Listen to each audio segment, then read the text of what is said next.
الرحمن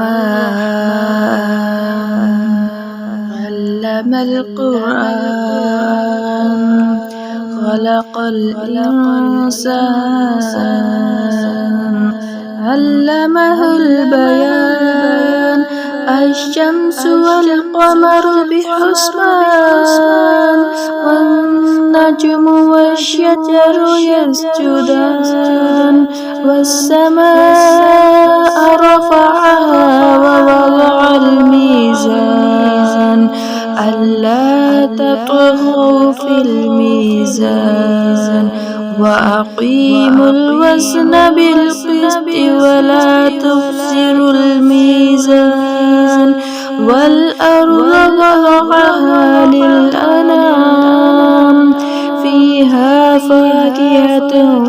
والنخل ذات الأكمام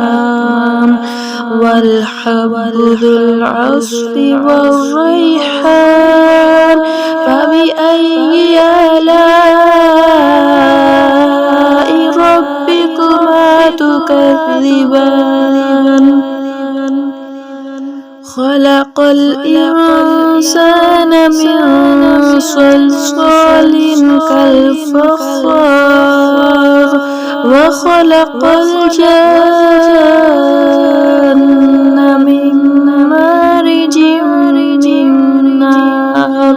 فبأي آلاء ربكما تكذبان